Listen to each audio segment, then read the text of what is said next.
There are parameters that has to be followed అన్నట్టుగా కొన్ని rules and regulations ఉన్నాయి. అవును. ఫిల్మ్ మేకర్స్ కానీ లేదంటే స్టంట్ కొరియోగ్రాఫర్స్ కానీ స్పెసిఫిక్గా ఒక కార్ క్రాష్ సీక్వెన్స్ చేస్తే కనుక these are the kind of parameters that has to be followed అన్నట్లుగాను. లేదు ఒక జంపింగ్ సీక్వెన్స్ చేసినప్పుడు ఇంకోటి చేసినప్పుడు ఇట్లాంటి అవి ఎంతవరకు సీరియస్గా ఫాలో అవుతారు అసలు సినిమా మేకింగ్లో టైంలో? మేకింగ్‌లో ఏంటంటే మేము ఆల్రెడీ చాలా సేఫ్టీ ప్రికాషన్స్ తీసుకుంటాం. ఎంత తీసుకున్నా అది ఫైనల్‌గా రిస్క్ అని అందరికీ తెలుసు. కానీ ఎండ్ ఆఫ్ ద డే ఆ స్టంట్ చేయాలి తప్పదింకా. అది మాకు తెలియని కిక్ ఉంటది. చేసే ఫైటర్స్ గూడా ఆడికి తెలుసు ఇది రిస్క్ చేస్తే ఏదన్నా లైఫ్ రిస్క్‌లో పెట్టి చేస్తున్నాము. ఉట్టి డబ్బులు పని గాదు.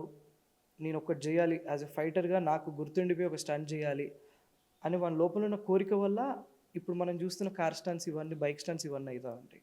సేఫ్టీ ప్రికాషన్స్ 100% తీసుకుంటాం. చాలా తీసుకుంటాం. ఓకే.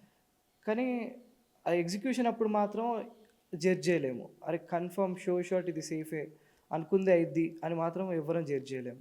ఇప్పటివరకి ఫెయిల్యూర్స్ తక్కువుంది. సక్సెస్‌ఫుల్‌గా అయిన షాట్స్ చాలా ఉన్నాయి. అనుకోకుండా లాస్ట్ ఆ కార్ జంప్‌లో ఆ ఫైటర్ చనిపోవడం అన్ని యూనియన్స్‌ని ఒకటేసారి అట్లా కదిలిచ్చింది. మేమందరం చాలా కోలుకోలేదు ఆ టైంకి ఇంకా. అదొక్కటి మేము ఎప్పుడు ఎక్స్‌పెక్ట్ చేయని దెబ్బ మాకు.